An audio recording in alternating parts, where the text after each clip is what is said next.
The views and opinions expressed on any program are those of the producers and/or the persons appearing on the program and do not necessarily reflect the views and opinions of FRCMedia, Bristol Community College, or the City of Fall River. This week on FRCmedia News, the city honors those who become victims of substance abuse. We hear from more candidates running in the preliminary election, and expectant mothers in need will be given a head start to parenthood thanks to a community baby shower. All this and more coming up.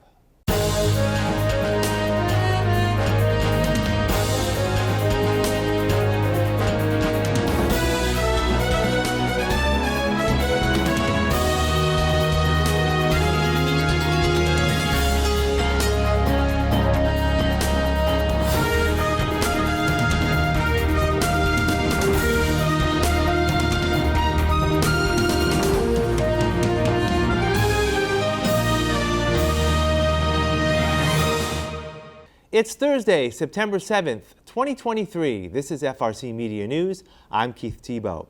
Last Thursday was International Overdose Awareness Day, and Recover Fall River held a candlelight vigil honoring local victims at Government Center. Homeless and substance abuse advocate Nikki Fontaine said even though progress against substance abuse has been made, the numbers still signal the severity of the problem in Fall River. In 2016, Project Reconnect, the volunteer program, and Recover Fall River came about because there was 85 deaths in Fall River alone. Right now we're at 51. So September, because we start from August 31st to this event again. So September there was 2 deaths. October we had 9. November 7. December 2. January 3. February 5, March 4, April 4, May 4, June 3, July 3, August we had 5, as I mentioned earlier. So it's a decline, but it's not good enough. 2016, 85, last year we had 62, and the year before that, 65. Fall River is one of the communities that are decreasing while the state is rising because the pandemic didn't do anything but isolate us more and take away our services. So just keep fighting together. Marcus Farrington recently lost an aunt and good friend to an overdose. My aunt had got clean plenty of times for her kids and her family, but couldn't stay on the right track. Everyone has their own problems, but at the end of the day, relapsing should never be the solution to your problems. There is always someone out there that loves you and wants you to get that help that you need. This might have been my aunt and my best friend, but there's other people out there like them that need to seek help not only for themselves but their family. We need to stand together as a city and as a unit and try to help the people that are asking and begging for help. Even if they don't want the help, they will thank you later when they're healthy and clean. But you can't help no one if they don't want to help themselves. As long as they know that there's resources out there to get themselves clean and better themselves in Fall River. We're less than 2 weeks away from the preliminary election in Fall River, and there are some important voter deadlines happening over the next week. Those who have not registered to vote in the preliminary election have 2 days to do so. The voter registration deadline to be able to vote in this year's preliminary election is this upcoming Saturday, September 9th. The registration hours will be 9 a.m. to 5 p.m. My office will be open here at Government Center on the 6th floor. So if you're not registered to vote, the deadline to do so will be this Saturday by 5 p.m. You're welcome to come here to Government Center through the 3rd Street entrance. That will be unlocked. Just come up to the 6th floor, office number 636. Those who wish to vote by mail for the preliminary election must apply by the end of the day, Tuesday, September 12th.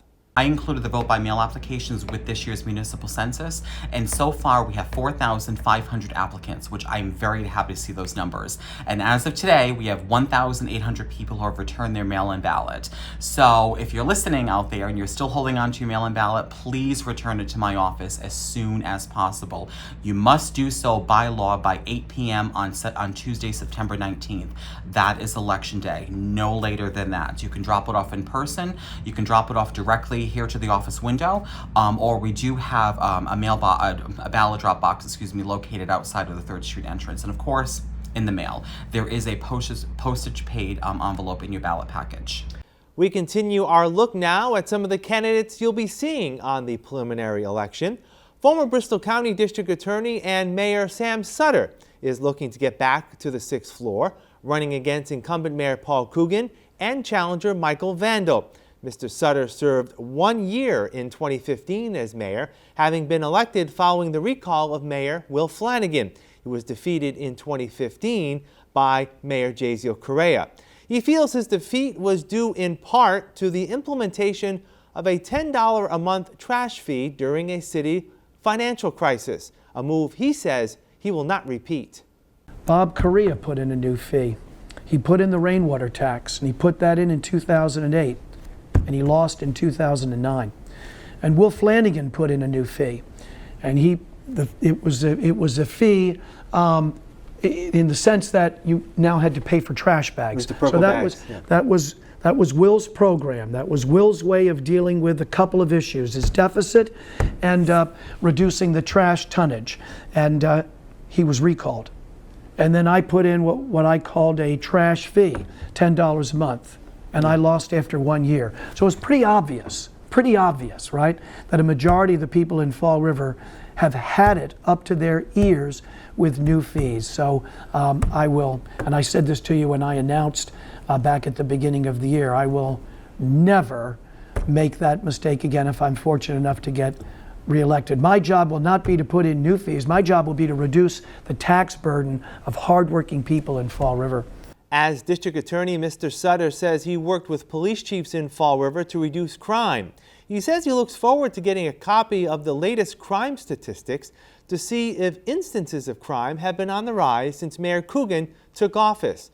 Regardless, Mr. Sutter says he can do a better job in limiting the instances of gun violence in Fall River.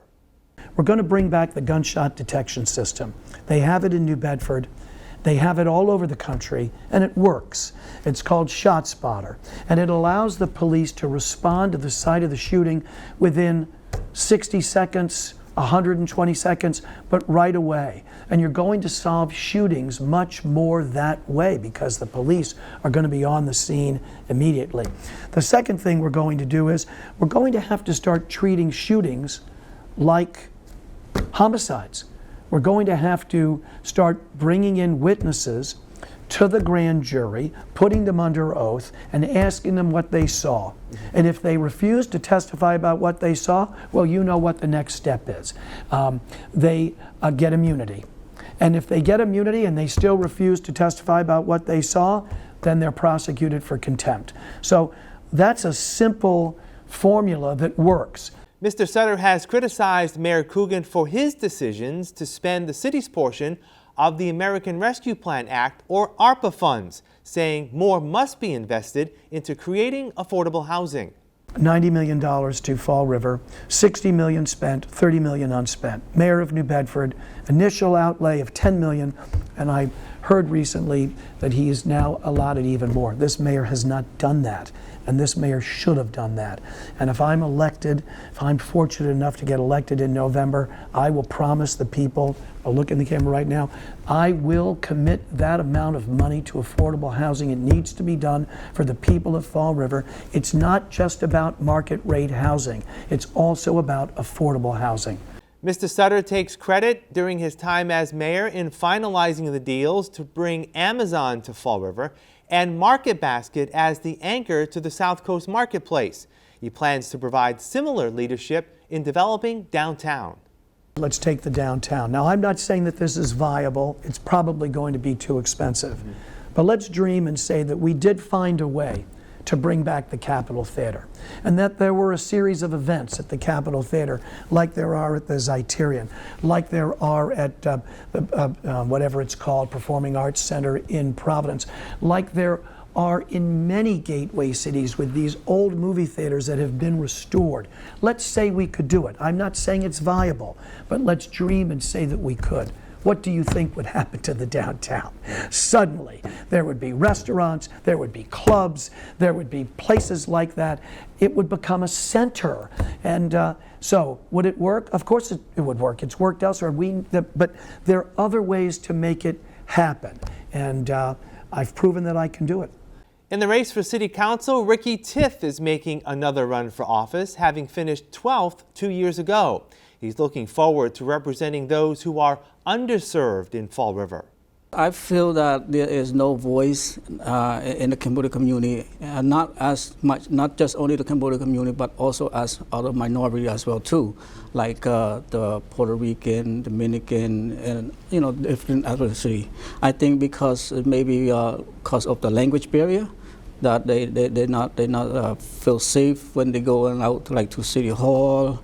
And as there's not much information in the language word, so I'm hoping that I could represent them, and also encourage all the folks that live in Fall River to get engaged more in the community and also engage with the city government. Bob Pearson was a member of the school committee for one term nearly 30 years ago and is looking to become elected to the city council. His top priority is making Fall River more affordable for taxpayers.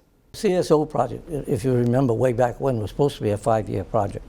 We've gone to 2 or 3 congressmen, and none of them have come up to the plate and say, hey, here's what we really have to do. Perhaps Congressman Auchincloss is doing the best he can. I called his office. Quite frankly, I didn't get the answer I was looking for. If you look at your electric bill, as just one example, there's a little feed on the left-hand corner for solar, and there's another fee on the other side for electric boxes in your garage for a car. I don't have an electric car. I don't have solar on my house, but I'm getting charged for them. It's not a lot, but that's how the federal government is mandating things to us. How about mandating a lump sum of cash to us and say, here's to help pay for your CSO project? And I just feel that the federal government has let us down to a large degree. We're paying enough in taxes. Incumbent Councilor Michelle Dion is seeking her 3rd term in office. She says she wants to continue to work on behalf of the taxpayer in the face of the rising cost of living. The train is coming. That's a wonderful thing. It's going to do a lot for our city, but it's hurting a lot of our residents. Many of our residents can't afford to be here anymore. And these were the people who were the backbone for our city for years and years and years. Some of these people are people who believed as long as I pay off my house and I work hard, I'll be all right for forever. And it's not true. They're losing their homes. People can't afford to pay the rents now. We have, as I mentioned in my candidate statement, we have a problem with homelessness. And a lot of these people, I went to a camp on Saturday. It isn't because they don't have an income. It isn't because some of them aren't working. It's because their income doesn't afford them the possibility of paying rent. And that's a sad situation. Newcomer Joseph Salvador says he wants to focus on safe streets across Fall River, particularly for the elderly. He also says it's time Fall River abandons a one-size-fits-all approach to education. My son happened with him. He was very good at music. He was passionate about it. They took it away from him because he was failing everything else. But, everyone has an ability. And his ability was mechanical. And he figured it out on his own. Without the Fall River School, without anybody. He'd figured it out on his own. He's making a very good living with a trade. If they would have given him the opportunity to go to Diamond, take these kids who are failing in school, bring them to Diamond. Maybe there's something they're good at. Because, there's so much money attached to a child. Say, I don't know, what was it, $14,000 a year per child? When the child drops out, where does that $14,000 go? Why don't we take this kid, bring him to Diamond for a couple of weeks or a month, and see how he does? If there's something there he's good at, keep him there. And that money will follow him. Why not? City Councilor Laura Washington was appointed to the council last summer and is seeking a return for another term. She's proud of what she's done thus far to advocate for the youth of Fall River. I am a big believer in investing in young people because that's prevention 101. So you're preventing, when you invest in your young people and you invest giving them things to do, and you invest in their education, but giving them a sense of connectedness to the community. That is so important to do, because that really is the front line for stopping young people. Community connectedness stops people from joining gangs, getting involved in drugs. When you have a sense of community and connection to that, it really helps shape one's development for entrepreneurship, it's your leadership positions, and really gives young people a purpose. And that's so important as we continue to move forward in Fall River. We want our young people to flourish here and stay here and be involved. The candidates you just heard from are part of a longer interview we conducted with the candidates running in the preliminary election. We ask you to visit our special Election 2023 webpage, where you can watch the entire interviews as well as candidate statements. Please visit frmedia.org/election2023. We'll have more FRC Media News right after this. Here are some job descriptions on the latest hot jobs list from the Mass Hire Fall River Career Center. Data Entry Planning Coordinator, Matug, located at 925 Airport Road, is looking for a full-time data entry planning coordinator, responsible for entering all purchase orders, data compilation, and updates in the root stock system. Job number 195-89904. Therapeutic Mentor Family Service Association, located at 101 Rock Street, is seeking a full-time therapeutic mentor to provide structured one-to-one strength-based supportive services that address daily living, social, and communication needs. Job number 195-88793. Store Counter Sales Team Member, O'Reilly Auto Parts, located at 171 Rhode Island Avenue, is looking for a full-time store counter sales team member to provide retail and professional customers with exceptional service, as well as support management in maintaining inventory control and store appearance. Job number 195-89313. Task Associate, Ulta Beauty Incorporated, located at William S. Canning Boulevard, is looking for a full-time task associate. For more information, call 774-357-1237. St. Luke's Health System, located at 363 Highland Avenue, has an immediate need for the following full and part-time positions. Certified Medical Assistant, job number 195-90819. Hospice Social Worker, job number 195-90811. For more information about these and other positions, visit Mass Hire JobQuest at jobquest.dcs.eol.mass.gov or call the Mass Hire Fall River Career Center at 508-730-5000. Hi, my name is Taylor Silva.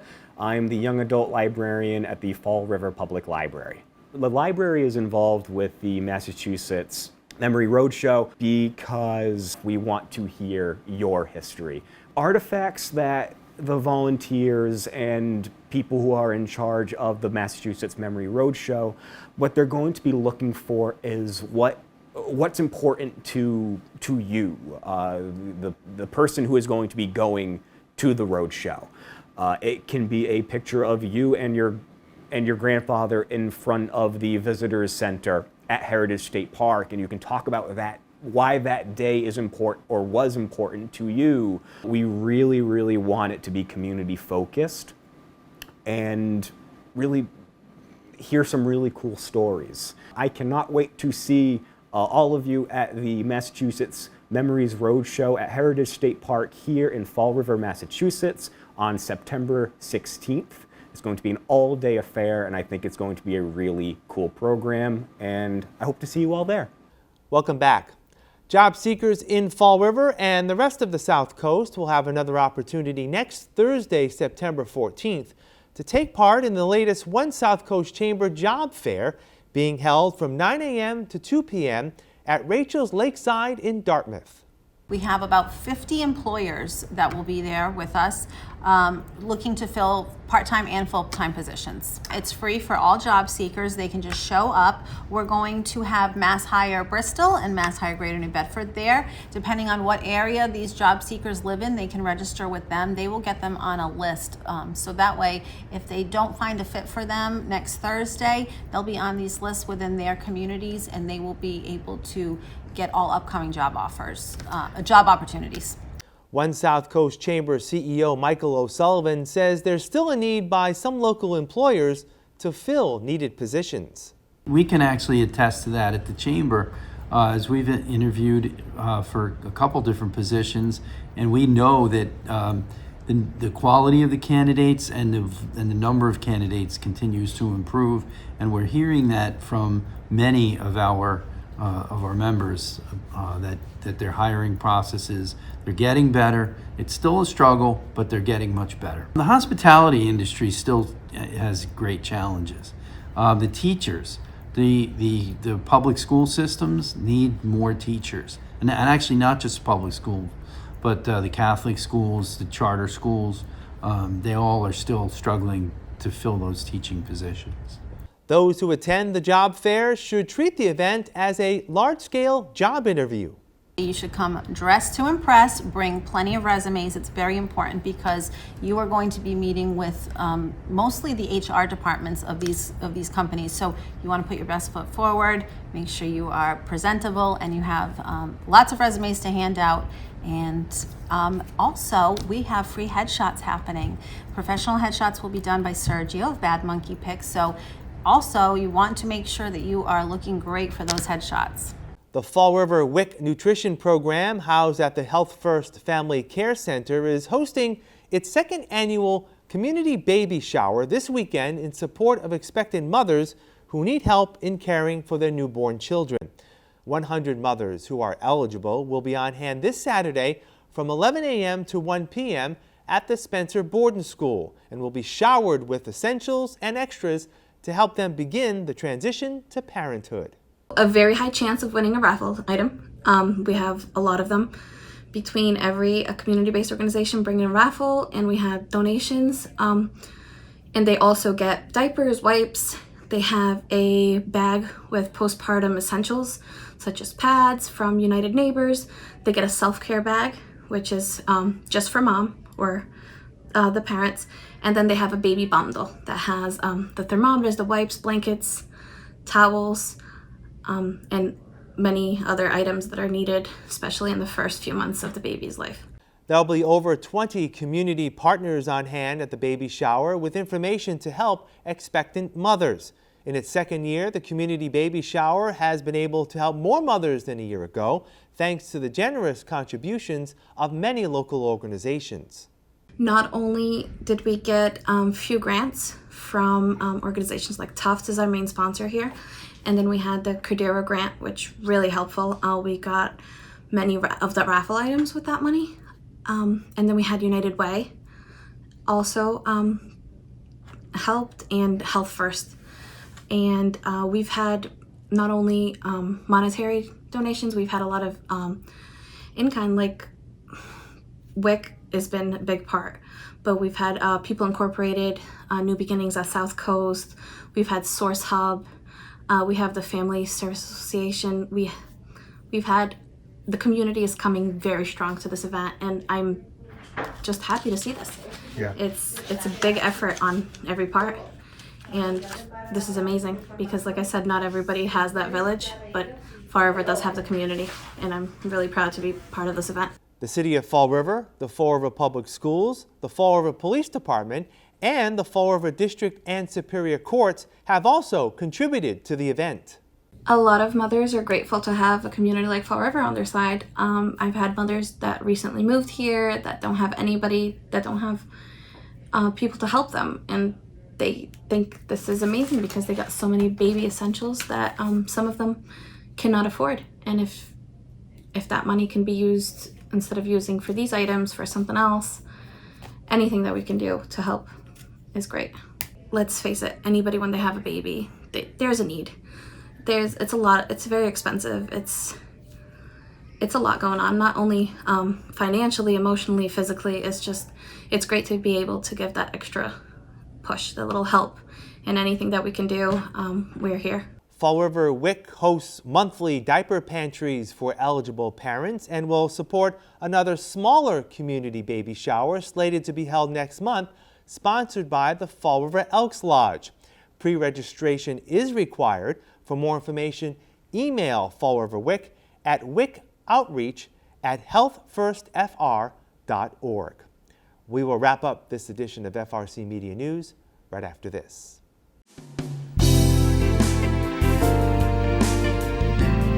Welcome to Hot Dogs and Cool Cats. Today we have Marcel.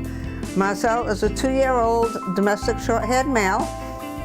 He is a tabby, brown tabby.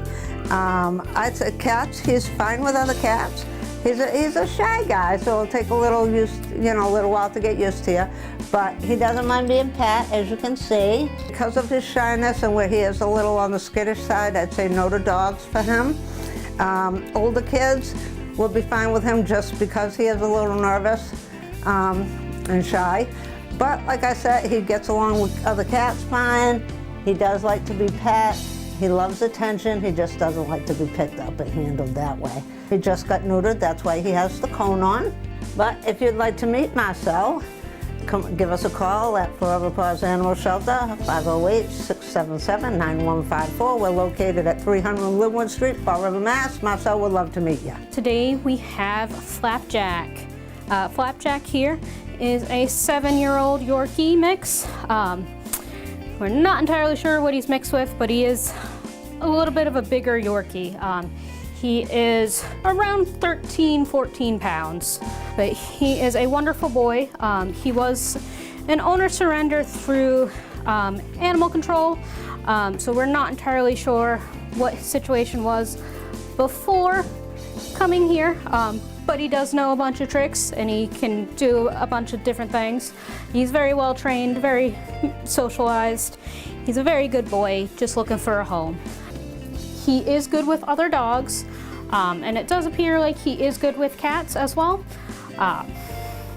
If you guys are interested in coming to meet little Flapjack, feel free to fill out our application at foreverpaws.com and come on down to Forever Paws to meet this little man. My name is Donna Rain Dance Page. I'm proud to be here to speak for my people, Indigenous people. We are the original people of this area, the Pecasset tribe. My expectations with the Mass Memory Roadshow is to preserve our history, awareness, keeping things alive. A picture can tell 1,000 words, they say, but when you have a picture with the history, that's always to look back on. That's our story, and as long as your story's being told, it'll never be forgotten. So that is the biggest part of why we're in the Mass Memory Roadshow. So if you have anything that's unusual and you think it could possibly be of Indigenous people, of the Native people, please bring it to our attention and bring it to you to the Mass Roadshow. We're out there and we answer anybody's question and go to things for awareness. And if you're interested in the Indigenous people of this area that we're here since the contact period, go to our page of the Pecasset Tribe of Masson, Rhode Island to learn all about us. You can also reach us by going through a tribal historian, and I will also answer any questions and to speak to whoever needs to at 1-508-837-9770. That'll wrap up this edition of FRC Media News. Please visit our website, frmedia.org, for all the latest news and local information. FRC Media News airs Thursdays at 6 p.m. and Fridays at 5:30 p.m. For all of us at FRC Media News, have a great weekend. We'll see you next Thursday.